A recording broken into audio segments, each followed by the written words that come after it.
नमस्कार साथियों, मैं Avinash Agarwal, assistant professor of zoology from government Bangur college Didwana. साथियों, आज हम बीएससी पार्ट थर्ड के एनवायरमेंटल बायोलॉजी या पर्यावरण जैविकी के बारे में बात करेंगे। इसके अंतर्गत आज हम जैव विविधता या बायोडायवर्सिटी एवं उसका संरक्षण कैसे किया जा सकता है और उसमें विद्यालय, महाविद्यालय एवं विश्वविद्यालय स्तर पर किस प्रकार हम विद्यार्थियों की सहायता से उनको मोटिवेट करके, उनको शिक्षण प्रदान करके, उनको इसके बारे में वर्कशॉप और अन्य माध्यमों से ज्ञान प्रदान करके बायोडायवर्सिटी के संरक्षण में उनकी भूमिका, सक्रिय भागीदारी को काम में लेकर इसे बहुत ही अच्छे स्तर पे लाया जा सकता है। इसकी शुरुआत हम बायोडायवर्सिटी विषय से करते हैं। बायोडायवर्सिटी जो विषय है काफ़ी विविधतापूर्ण है, जिसमें बायोस का अर्थ है लिविंग बीइंग और डायवर्सिटी का अर्थ है विविधता, अर्थात जीव जंतुओं की विविधता। जीव या लिविंग बीइंग के अंतर्गत प्लांट्स और एनिमल्स आते हैं।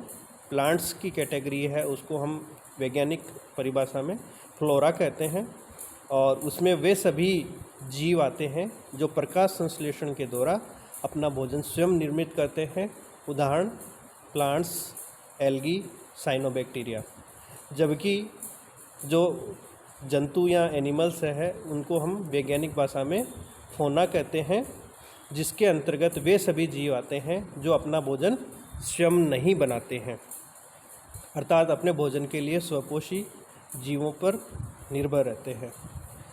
अब हम बात करते हैं बायोडायवर्सिटी के संदर्भ में कुछ वैज्ञानिकों के द्वारा कही गई परिभाषाओं के बारे में, जिसमें एडवर्ड ओ विल्सन जो बायोडायवर्सिटी के अंदर अपना एक बहुत ही महत्वपूर्ण मुकाम रखते हैं, जिन्होंने बायोडायवर्सिटी के संदर्भ में बहुत अच्छा काम किया है। उनका मानना ये था कि बायोडायवर्सिटी एक बहुत ही बहुमूल्य संसाधन है जो कि हमारे दैनिक जीवन में लगातार काम में आते हैं, परंतु उसको हम सबसे कम एप्रिशिएट करते हैं। इसी प्रकार एक अन्य वैज्ञानिक डायन एकरमैन के द्वारा यह बताया गया कि बायोडायवर्सिटी को हम वैश्विक स्तर पर लगातार खोते जा रहे हैं और इसको बचाने के लिए हमें विभिन्न स्तरों पर पादपों और जंतुओं को संरक्षित किया जाना चाहिए, और इसकी मदद से हम अपने प्लानेट और हमारी आने वाली पीढ़ियों की रक्षा कर पाएंगे। इसी प्रकार थॉमस ई लॉवेजॉय जो कि एक बहुत ही महत्वपूर्ण बायोडायवर्सिटी के क्षेत्र में काम करने वाले वैज्ञानिक हैं, उनका मानना है कि वैज्ञानिक प्रगति चाहे कितनी भी हो जाए, वर्तमान जो अनुसंधान है वो चाहे कितने भी प्रगाढ़ स्तर पे चला जाए, परंतु फिर भी जो नेचुरल स्पीसीज़ के द्वारा जीन बैंक जो निर्मित होता है उसको हम और उन्नत नहीं कर सकते। वो केवल प्राकृतिक संसाधनों के द्वारा ही समृद्ध रह सकता है। अतः हमें हमारे जो वर्तमान स्पीसीज़ स्तर पे जितनी भी बायोडायवर्सिटी है उसको बचाने का प्रयास किया जाना चाहिए। इसके बाद में हम बायोडायवर्सिटी के बारे में अच्छे से समझेंगे। सबसे पहले तो बायोडायवर्सिटी जो शब्द है उसके अंतर्गत पृथ्वी पर रहने वाली जितनी भी लाइफ फॉर्म्स है उनको हम शामिल करते हैं, और लाइफ फॉर्म्स के अंतर्गत हम एक सामान्य वर्गीकरण को शामिल करते हैं, जिसमें प्लांट्स के अंतर्गत प्लांटी जो ग्रुप है उसमें हम एल्गी, ब्रायोफाइटा, टेरिडोफाइटा, जिम्नोस्पर्म्स और एंजियोस्पर्म्स को शामिल करते हैं। इसी प्रकार एनिमल्स के अंदर हम दो ग्रुप इनवर्टिब्रेट्स और वर्टिब्रेट्स को शामिल करते हैं। इनवर्टिब्रेट्स के जो सामान्य लक्षण हैं उसमें रीढ़ की हड्डी नहीं पाई जाती है, जो आपका नर्वस सिस्टम है वो अधर तल पे पाया जाता है। इसी प्रकार वर्टिब्रेट्स जो ग्रुप है उसके अंतर्गत स्ट्रॉन्गली डेवलप्ड नर्वस सिस्टम पाया जाता है, जो बैक साइड यानी कि डोर्सल साइड होता है। नोटोकॉर्ड या वर्टिबल कॉलम पाई जाती है, और इन दो ग्रुप्स के अंतर्गत सभी जीवों को रखा जाता है। इनके अलावा मोनेरा और प्रोटिस्टा में एकोसिकीय जीवों को रखा जाता है। मोनेरा में ऐसे जीवों को रखा जाता है जो कि उनका केंद्रक बहुत सुगठित नहीं होता, सुगठित कोशिकांग नहीं पाए जाते हैं, एवं उनका जो केंद्रक या उनका जो केंद्रीय पदार्थ है वो पूरे कोशिका में बिखरा होता है। इसके विपरीत प्रोटिस्टा समूह के अंतर्गत हम उन्हीं एक कोशिकीय जीवों को रखते हैं जिनके अंदर सुगठित केंद्रक पाया जाता है, सुगठित कोशिकांग पाए जाते हैं, और एक समूह अलग से है फंजाई या कवक, जिसके अंतर्गत हम उन प्लांट लाइक क्रिएचर्स को रखते हैं जो दिखने में तो पादपों के समान होते हैं, परंतु वो स्वपोषण नहीं कर सकते हैं क्योंकि उनमें क्लोरोफिल नामक वर्णक नहीं पाया जाता है। इसी प्रकार उनकी कोशिका भित्ति पाई जाती है, परंतु उसमें सेलुलोज के स्थान पर काइटिन पाया जाता है और वो मृत जीवी पोषण करके अपना जीवन यापन करते हैं।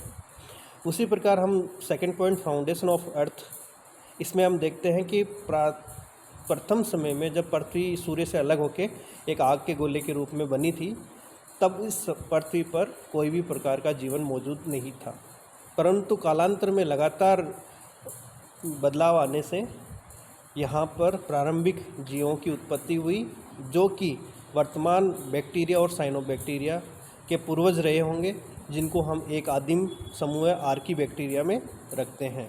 ये एक ऐसे जीवों का समूह था जो बहुत ही एक्सट्रीम कंडीशंस, टेम्परेचर, एसिडिक और बेसिक पीएच वाला जल और हॉट स्प्रिंग्स इत्यादि जगहों पे सर्वाइव कर सकते हैं, और वो आज भी उसी स्वरूप में मौजूद हैं। और उनके बाद में उनसे अलग होके कुछ आनुवंशिक पदार्थ वापस उस महासागरीय जल में मिल गया जिसमें प्रथम जीव की उत्पत्ति हुई थी, जिनसे एक ऐसे जीव का निर्माण हुआ जो सजीव के शरीर में प्रविष्ट करने के पश्चात तो जिंदा हो जाता है, परंतु सामान्य परिस्थितियों में वो निर्जीव होता है, जिनको हम वायरस के नाम से जानते हैं। तो इस प्रकार प्रारंभिक जीवन में हम देखते हैं कि आर्की बैक्टीरिया जैसे जीवों का निर्माण हुआ, जिनमें मुख्य रूप से एक आवरण था कोशिका के बाहर और अंदर आनुवंशिक पदार्थ था, और उसके अलावा कुछ मात्रा में प्रोटीन, कार्बोहाइड्रेट और लिपिड जैसी संरचनाएं मौजूद थी। और आनुवंशिक पदार्थ के रूप में प्रथम जीवों में आरएनए उपस्थित था, जिनमें फिर आगे जाकर कुछ परिवर्तन होने से डीएनए आनुवंशिक पदार्थ के रूप में विकसित हुआ। और इन आर्की बैक्टीरिया जैसे जीवों से बाद में बैक्टीरिया, जो कि अपने आप में मोनेरा समूह के अंतर्गत आता है। दूसरा साइनोबैक्टीरिया, जो अगेन आपके मोनेरा समूह में आता है। अंतर केवल इतना है कि बैक्टीरिया प्रपोषण के द्वारा अपना जीवन यापन करते हैं, जबकि साइनोबैक्टीरिया स्वपोषण के द्वारा अपना जीवन यापन करते हैं। और इन्हीं समूह के कुछ सदस्यों के अंतर्गत ऐसे लक्षणों का विकास हुआ जिसमें कि केंद्र के बाहर एक केंद्रक झिल्ली का निर्माण हुआ, कुछ सुगठित कोशिकाओं का निर्माण हुआ, जिनसे आगे जाकर इनसे विकसित प्रोटिस्टा समूह के सदस्यों का निर्माण हुआ।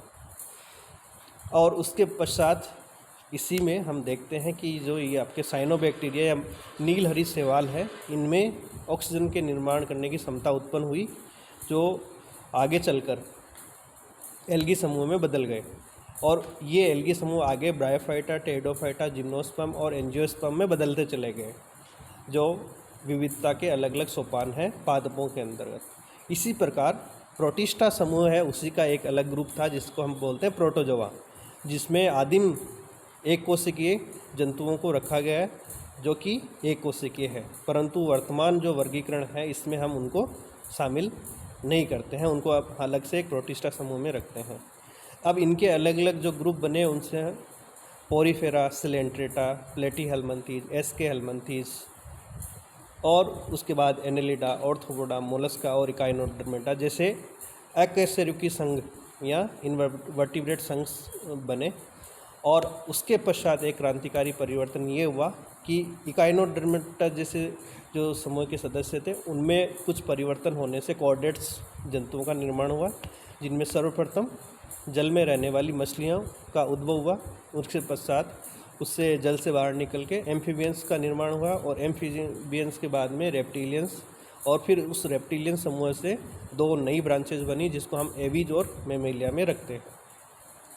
इस प्रकार हम देखते हैं कि संपूर्ण पृथ्वी पे जितने भी जीव निवास करते हैं, जिसमें पादप और जंतु आते हैं, और जंतुओं में भी और पादपों में भी एक कोशिकीय और बहुकोशिकीय पादप और जंतु आते हैं, और उनमें भी हम देखते हैं कि एक केंद्रक सुगठित है, दूसरा असुगठित केंद्रक वाले आते हैं। इसी प्रकार हम एक अन्य रूप में देखें तो स्वपोषी और विषमपोषी जीवों में हम इसको विभाजित कर सकते हैं।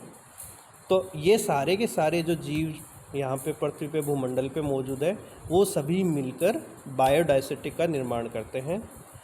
और अब आगे हम देखते हैं कि crucial for functioning of the ecosystem. तो हम पहले इकोसिस्टम को समझेंगे कि व्हाट इज़ इकोसिस्टम।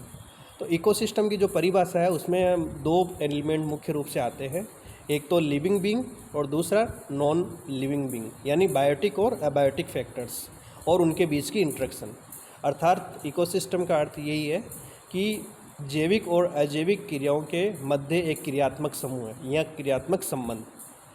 अब इसमें बायोटिक फैक्टर्स को तो हम समझ चुके हैं कि बायोटिक फैक्टर्स क्या है, प्लांट्स और एनिमल्स, और दूसरा कुछ सूक्ष्म जीव माइक्रो ऑर्गेनिजम्स। जबकि अबायोटिक फैक्टर्स में हम देखेंगे तो इसके अंतर्गत मृदीय कारक आते हैं, आपके जलवायु कारक आते हैं, स्थलाकृतिक कारक आते हैं। अब मृदीय कारक में मृदा है, उसके अंदर उपस्थित जल है, पीएच है, इत्यादि चीज़ें आती है। और जलवायु कारक में हम देखते हैं कि सबसे महत्वपूर्ण कारक है सनलाइट, उसके पश्चात है टेम्परेचर और ह्यूमिडिटी।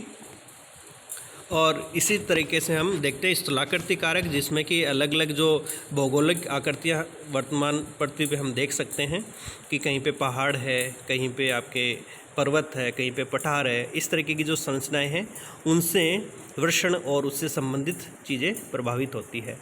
तो बायोडाइवर्सिटी के अंतर्गत हम जब किसी एक घने जंगल की बात करते हैं, जैसे कि इक्वेटर पर जो अपना विषुवत रेखा है, वहाँ पर पृथ्वी का लगभग 90% बायोडाइवर्सिटी मौजूद है और वो एरिया लगभग 10% है। इसका कारण ये है कि वहाँ पे बहुत ही घने उष्णकटिबंधीय वर्षावन पाए जाते हैं। अब यहाँ पे जो उष्णकटिबंधीय वर्षावन है वो क्या करते हैं, वहाँ पे वो वर्षण को प्रभावित करते हैं, वहाँ बहुत अच्छी मात्रा में वर्षा होती है, तापमान भी अच्छा रहता है, और जो मृदा है, मृदा भी बहुत ही उपजाऊ होती है, और जहाँ ह्यूमस या जो उसके उर्वरक पदार्थ है वो भी बहुत अधिक मात्रा में मिलते हैं। तो इसकी ओवरऑल जो इम्पोर्टेंस है वो ये है कि वहाँ का जो इकोसिस्टम है बहुत ही स्ट्रॉन्ग है, बहुत ही बैलेंस्ड है, और वहाँ पे सबसे ज़्यादा जैव विविधता पाई जाती है। इसी प्रकार हम देखते हैं एक कोरल रीफ सिस्टम को, जो कि समुद्र की छिछली सतहों पे पाया जाता है, जहाँ पे सामान्यतया उच्च तापमान की आवश्यकता पड़ती है, जिसमें सिलेंट्रेटा समूह के कोरल्स एक ऐसी संरचना का निर्माण करते हैं जिसमें असंख्य संख्या में कोरल एक साथ जुड़ के एक निवय का निर्माण करते हैं, और उसको हम कोरल रीफ्स बोलते हैं। और इस कोरल के अंदर बहुत सारे अन्य प्लांट्स और एनिमल्स अपना आश्रय लेते हैं, शेल्टर लेते हैं, भोजन के लिए, दूसरा हम सुरक्षा के लिए, और तीसरा आवास के लिए। तो हम देखते हैं कि किसी भी इकोसिस्टम को अगर चलाना है जिसके अंतर्गत बायोटिक और अबायोटिक फैक्टर की आपस में इंटरेक्शन सम्मिलित होती है, तो उसके लिए बायोडाइवर्सिटी रिच एरिया होना चाहिए। इसको एक अन्य उदाहरण से समझ सकते हैं कि अगर मान लो कि कोई मरुस्थल है जहाँ पर बहुत कम बायोडाइवर्सिटी है, तो वहाँ का जो इकोसिस्टम है बहुत ही वल्नरेबल होगा, बहुत ही ज़्यादा संवेदनशील होगा, जिसमें थोड़ा सा भी चेंजेज आते ही पूरा इकोसिस्टम डिस्टर्ब हो सकता है। तो जो इकोसिस्टम्स होते हैं वो भी अलग अलग प्रकार के होते हैं अकॉर्डिंग टू वहाँ का हैबिटेट क्या है, वहाँ की बायोडाइवर्सिटी क्या है। उसके बाद हम आगे देखते हैं प्लांट बायोडाइवर्सिटी, जिसके बारे में हमने पहले भी चर्चा की थी कि जितने भी प्रकार के स्वपोषी पादप हैं जो प्लांट बायोडाइवर्सिटी का हिस्सा बनते हैं, जिसमें हम देखते हैं कि एल्गी जो कि मुख्य रूप से पानी में निवास करती है, और जो ये एल्गी है वो समुद्री जीवों का मुख्य भोजन बनती है। दूसरा ब्रायोफाइटा समूह और टेरिडोफाइटा समूह जो साधारणतया नमी वाले स्थानों में पाए जाते हैं, और स्थलीय जीवन की शुरुआत यहाँ पे हम देख पाते हैं पादपों के द्वारा। और उसके बाद में जिम्नोस्पर्म जो कि अधिकांशतः विलुप्त हो चुके हैं, या उनकी बहुत सारी स्पीसीज़ है वो एक सामान्यतया किसी विशेष स्थान पर ही पाई जाती है, एंडेमिक रूप से पाई जाती है वो समूह है। और वर्तमान में सबसे प्रचुरता में मिलने वाला एंजियोस्पर्म समूह है, जिसमें एक बीजपत्री और द्विबीजपत्री पादपों को सम्मिलित किया जाता है। हम विविध प्रकार के हम पुष्पों को देख सकते हैं यहाँ पे, जो ये दिखाते हैं कि ये बायोडाइवर्सिटी कितनी खूबसूरत है। फिर उसके बाद में हम एनिमल बायोडाइवर्सिटी की बात करते हैं, तो इसके अंतर्गत हम एक्वेटिक सिस्टम में पाए जाने वाले जीवों को भी देख सकते हैं, साथ ही हम टेरेस्ट्रियल लिविंग बींग्स को भी देख सकते हैं। एक्वेटिक अगर हम बात करें तो उसके अंतर्गत जो इन्वर्टिब्रेट समूह है उसके अधिकांश जीव है वो एक्वेटिक सिस्टम में ही पाए जाते हैं। और दूसरा आपके मछलियाँ हैं, मेंढक है, और आपके जो रेप्टिलियंस में देखते हैं कछुए जैसे जीव है वो सभी एक्वेटिक सिस्टम में पाए जाते हैं। व्हेल है, आपके डॉल्फिन है, ये सभी एक्वेटिक सिस्टम में पाए जाते हैं। उसके पश्चात हम आगे देखते हैं, ये मैराइन बायोडाइवर्सिटी है, इसी के अंतर्गत हम अभी बात कर रहे थे। जो जीव समुद्री जल में निवास करते हैं उनको हम मैराइन बायोडाइवर्सिटी के अंतर्गत रखते हैं। इसी प्रकार फ्रेश वाटर इकोसिस्टम में हम डॉल्फिन जैसी जीवों को रखते हैं। फिर हम आगे देखते हैं कि बायोडाइवर्सिटी का जो स्वरूप है वो कैसा है। तो हम इसके बारे में दो परिभाषाएं समझेंगे, एक तो खाद्य जाल और एक खाद्य श्रृंखला। तो एक लीनियर व्यवस्था होती है, एक सीधी रेखा में जो व्यवस्था होती है खाने की व्यवस्था, जिसमें कि हम देखते हैं कि एक प्लांट है, उसको कोई छोटा इंसेक्ट है उसको खा रहा है, उस इंसेक्ट को कोई मेंढक खा रहा है, उस मेंढक को कोई सांप खा रहा है, उस सांप को कोई ईगल या कोई मोर खा रहा है। तो एक लीनियर व्यवस्था हम देखने की कोशिश कर सकते हैं, यहाँ पे देख सकते हैं कि किस प्रकार एक जीव किसी दूसरे जीव का भोजन बनता है। परंतु ये इकोसिस्टम या जो हम स्वरूप की बात कर रहे हैं कि इसमें ये लीनियर व्यवस्था नहीं होती, अल्टरनेट भोजन की व्यवस्थाएं होती है। एक जीव अगर दूसरे जीव के ऊपर निर्भर है तो वो तीसरे जीव पर भी निर्भर हो सकता है, क्योंकि ज़रूरी नहीं है कि वो जीव उसको हमेशा ही भोजन के रूप में मिलेगा। तो अर्थात यहाँ पे एक जीव अनेक जीवों का भोजन बन सकता है, तो दूसरी ओर वो अनेक जीवों को अपना भोजन बना सकता है। तो ये सारी जो व्यवस्था है खाद्य श्रृंखलाओं की, उनको हम खाद्य जाल या फूड वेव के नाम से जानते हैं। और जितनी खाद्य जाल या फूड वेव मजबूत होगी, कॉम्प्लेक्स होगी, उतना ही वहाँ का इकोसिस्टम मजबूत होगा। इसी प्रकार living organisms on the planet are connected and interconnected, ये बहुत ही एक अच्छी परिभाषा दी गई है कि एक मनुष्य अपने भौतिक संसाधनों एवं भोगविलास को प्राप्त करने के लिए अन्य सभी स्पीसीज़ का लगातार शोषण कर रहा है। उनको यह नहीं समझ पा रहा है कि जिस प्रकार उसका जीवन है वैसे ही अन्य प्राकृतिक संसाधनों का, स्पेशली बायोडाइवर्सिटी का अपना महत्व है। और इसी कारण, इसी लालसा में वो लगातार पेड़ पौधों को नष्ट करके उनके स्थान पे कंक्रीट का जंगल क्रिएट कर रहा है, उसके स्थान पे वो रिक्रिएशनल एक्टिविटीज़ कर रहा है और जल, थल और वायु इसमें लगातार प्रदूषण फैला रहा है, जिससे कि जो सेंसिटिव स्पीसीज़ है वो अपने आप नष्ट हो रही है। और आवासीय विखंडन से बहुत ही ज़्यादा मात्रा में उन स्पीसीज़ का सफाया हो जाता है जो इकोलॉजिकल या एनवायरमेंटल स्ट्रेस की एक लिमिटेड परास में अपना जीवन निर्वाह करते हैं। और लगातार उनका शरण होने से अपना जो इकोसिस्टम है, जो सस्टेनेबल डेवलपमेंट जिसकी हम बात करते हैं कि हम गुणवत्तापूर्ण जीवन जीने के लिए शुद्ध वातावरण में रहें, वो परिभाषा भी कहीं ना कहीं ख़राब हो रही है। और लगातार हम ऐसे भावी जीवन का निर्माण कर रहे हैं जिसमें कहीं भी आपको शुद्ध जल, हवा और स्थल देखने को नहीं मिलेगा, और हमें लगातार स्वास्थ्य संबंधी समस्याओं का सामना करना पड़ेगा।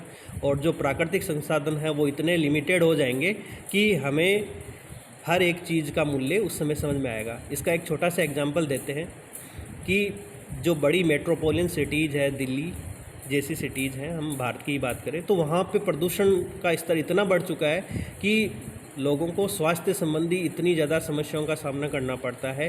कैंसर जैसी भयानक बीमारियां लगातार बढ़ती जा रही है, जिसमें अलग अलग प्रकार के वायु से संबंधित है, दूसरे जो आपके प्रदूषक पदार्थ है उनकी वजह से अनेक प्रकार के कैंसर हमारे जीवन में देखने को मिल रहे हैं। और साथ ही हार्ट अटैक और दूसरी जो समस्याएँ आ रही है, क्योंकि हम जो भोजन ले रहे हैं उसमें लगातार केमिकल्स छोड़े जाते हैं ताकि ज़्यादा से ज़्यादा कृषि उत्पादन हो, तो वो कहीं ना कहीं हमारे शरीर को प्रभावित करती है।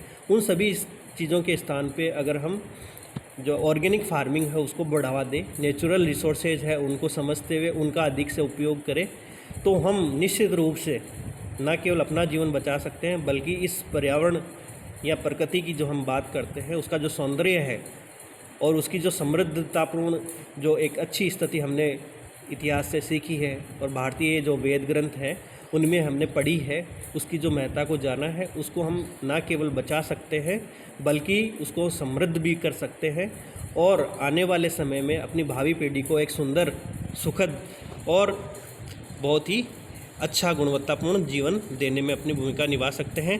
तो आज के इस वीडियो व्याख्यान में हमने बायोडाइवर्सिटी इकोसिस्टम के स्वरूप को समझा है और उसका महत्व जाना है।